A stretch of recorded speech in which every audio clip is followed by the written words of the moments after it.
Oh, where did those 15 minutes go?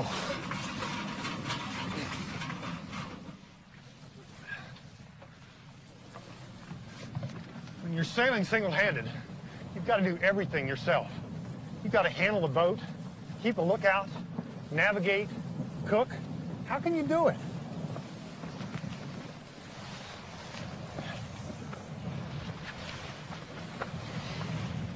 One thing that practically all long-distance sailors do is cut way back on their sleep. And the best way to do that seems to be to take their precious sleep time and spread it out into little catnaps. That's what most successful ocean racers do.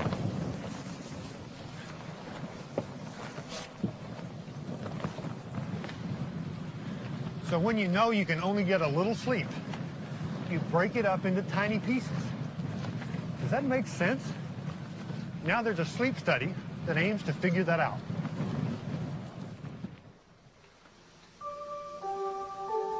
Meet Francesco Jost. He's Swiss, he's an artist, and he's a guinea pig. For the next 7 weeks, he's going to try sleeping for just 6 half-hour naps per day.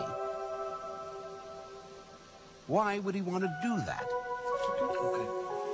È abbastanza difficile da spiegare, una cosa cioè cerco anche un po' di produzione, cioè un aumento di produzione, una cosa cerco di approfondire più un lavoro, cioè tante volte magari si fa qualcosa, cioè si produce un quadro o si produce qualsiasi oggetto, ma però non si ha quasi il tempo di riflettere e così mi trovo costretto a riflettere. Running the experiment at a Boston Sleep Research Institute will be Claudio Stampi. Of course, sleep researchers have to sleep too, so Francesco's brain waves will be recorded 24 hours a day. Quindi buonanotte. Buonanotte. Ciao.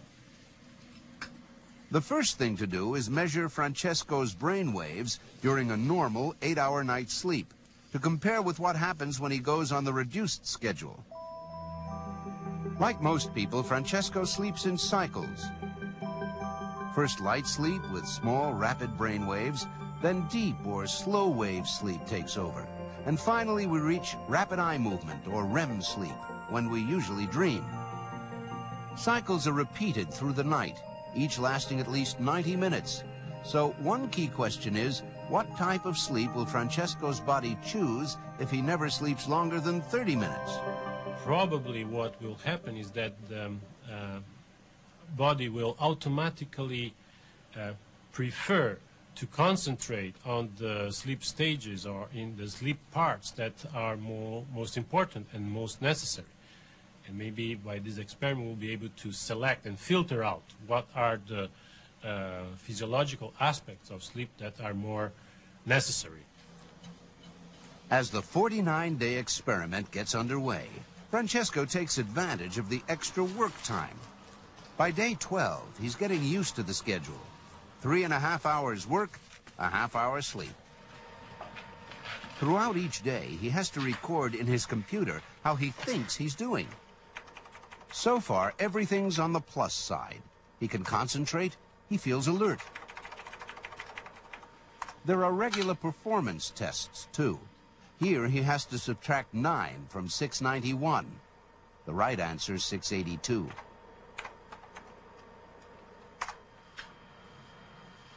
Now it's 8 from 682. Should be 674. Some mistakes, but overall he's doing almost as well as before the experiment began. I was surprised myself to see that the decrease in performance was so modest. Francesco was able to adapt to this schedule reasonably well in terms of performance. But what about his type of sleep? Is he getting the 3 different kinds? He's been asked to note down his dreams, and he's still doing so. So he's probably getting REM sleep, the type that goes with dreams, but normally comes at the end of a 90-minute cycle. Claudio searches Francesco's brainwave records for the telltale signs of REM sleep, and he finds them. On the top, the fast brainwaves typical of REM sleep. In the middle, the sudden bursts of rapid eye movements. And below, the characteristic low muscle activity. Francesco's REM sleep is normal. What's not normal is how quickly it starts. A few minutes after sleep onset, REM sleep starts, whereas in a normal night's sleep, a REM takes at least 90 minutes, 2 hours sometimes, and maybe sometimes even 3 hours to appear initially. So the whole architecture of sleep is changed. Now look at the next nap Francesco took after the REM sleep one. It's mostly deep sleep, characterized by these big, slow brain waves. Francesco seems to be making an extraordinary adaptation to get the 3 different sleep types. Although his sleep quantity has been cut by more than half, the composition is unchanged. Percentages of sleep stages in the napping schedule are very similar to baseline normal night sleep percentages, which suggests that all sleep stages may be equally important in the function of sleep. It's now day 33 of the experiment. Francesco is spending a week at the beach. Both mood and performance are slightly below normal, but they're stable. This really seems to be working. Sorpreso che adesso, per dire, riesco a vivere una vita più lunga a confronto normalmente, anche in tempo così breve, senza avere tanta difficoltà. The experiment's now 2/3 done, and Claudio springs a surprise. Ciao Franci, come stai? Bene. Bene. For one night only, Francesco's allowed to sleep all he wants. Claudio wants to know if a sudden sleep bonus can affect performance, but he kept quiet about the idea so as not to affect Francesco's mood during the first 30 days. Francesco sleeps for 10 hours. But once he's back on his reduced schedule, his mood and performance improve dramatically and stay that way, even exceeding his pre-experiment scores. Claudio isn't sure why Francesco benefited so much, but he thinks sleep bonuses could have practical applications. This suggests that if a person is under an emergency, the emergency is very prolonged and has the possibility of taking one day off and sleeping as much as the person wants, this will be positive, would give good results, and then after that the person can start again the multiple napping schedule more refreshed than it was before. Day 48, just one day to go. During the last week, Francesco's been living at the sleep lab. He's under constant observation because experiments running this long are extremely rare. Anything might happen. But the real problem is, nothing's happening. He often finds it a little tough to, well, really get moving after his half-hour nap periods. Franci, sveglia, è ora. Francesco, sveglia. No signs. Still sleeping. Francesco's girlfriend, Magda, has a turn. Francesco. He has been 2 months sleeping only 3 hours per day, so he has built a tremendous sleep pressure. Now, his sleep pressure manifests mostly in a difficulty to wake up rather than sleepiness when he's awake. So, although Francesco's been showing sleep pressure for some time, once he wakes up, he does just fine on his test scores. Right now, though, it looks like he'll be scoring a 0.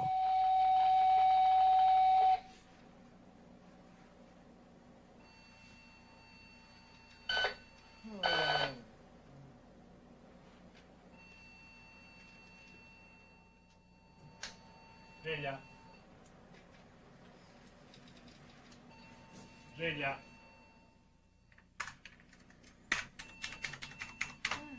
Magda gets him to at least sit at the computer, but somehow the questions just don't make sense.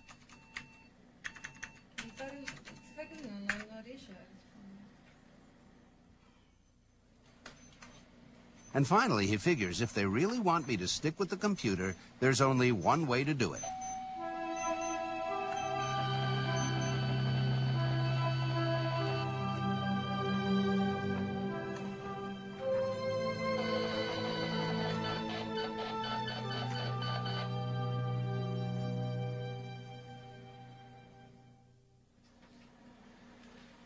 It took half an hour, but he's finally awake.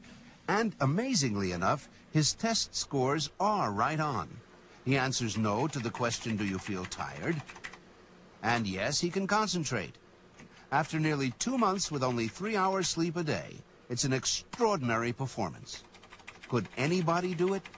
Francesco is a normal person, a normal young person, and is very representative, if you wish, of the human species, adult human species. So it is possible to suspect that individuals like Francesco would be able to adapt to this relatively easily, to this type of multiple napping pattern. Multiple naps seem to work, although left to itself, the body might prevent their use through sleep pressure. They'll pursue this and other questions at the lab. Francesco will be coming back as a subject, although considering his feelings right now, it's a little hard to see why. È libero. Sono contento di non fare più soprattutto i test, no? E anche stare in giro senza elettrodi, cioè si può andare in giro normalmente. E poi adesso un po' di vacanza.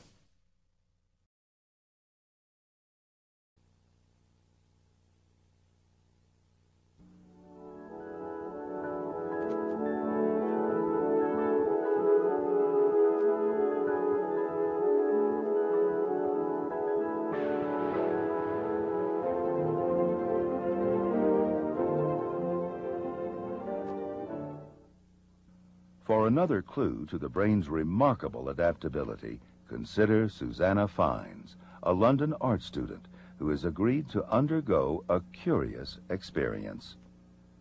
In order to appreciate this, we need to review how the visual mechanism operates in our normal everyday encounters. For example, when an object appears in our visual world, the image passes through the lens of the eye, and in that process, it is inverted onto the retina. The image is then passed along the visual pathway to the visual cortex at the back of the brain, where it is perceived as being right side up. Susanna, if I could have a look at these most unusual spectacles on you. For 1 whole week, she will see the world upside down, inverting once again what the lens in the eye does anyway. Our brains correct for this inversion. Now hers will be forced to make yet another correction.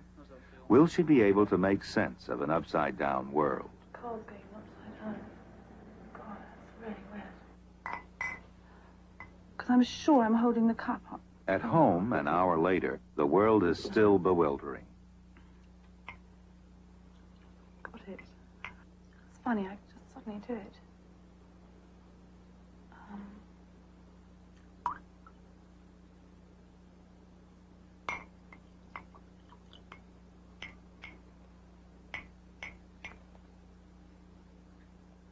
Lost it again. Oh dear, what is that? It's extraordinary. On the 3rd day, Susanna tries to write her name without looking. No, it's rather difficult to know which end to start.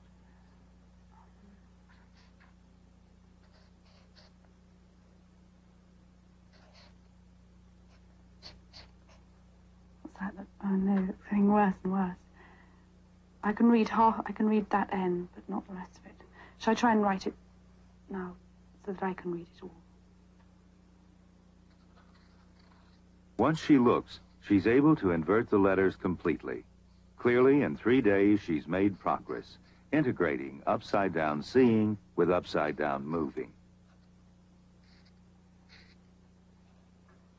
There, now I can read that quite easily.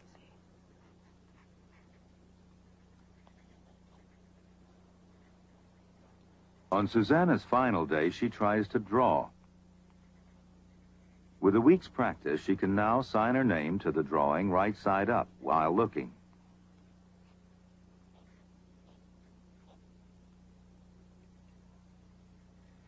The seeing part of Susanna's very flexible brain has somehow matched the unchanged world to her altered vision.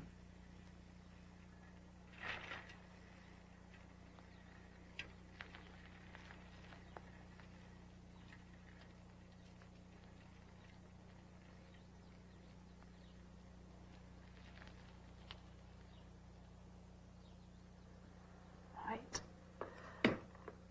Well, I've been wearing them for a week, and I'm going to take them off and try and walk across the room. I don't dare do it. It's so terrifying. Ah! Oh, goodness. Ah, it's really extraordinary. Ooh, that was my... That is just so incredible. Just to feel everything all around me. Amazing. And now, Susanna Fine's brain has managed yet another inversion of the image. Extraordinary feeling. And this time, it's taken just 1 hour. And then suddenly I just feel as though nothing ever happened. If you look round, everything seems completely normal again. This basic pathway of vision is therefore flexible, plastic. It's ready to help us adapt to a world that changes.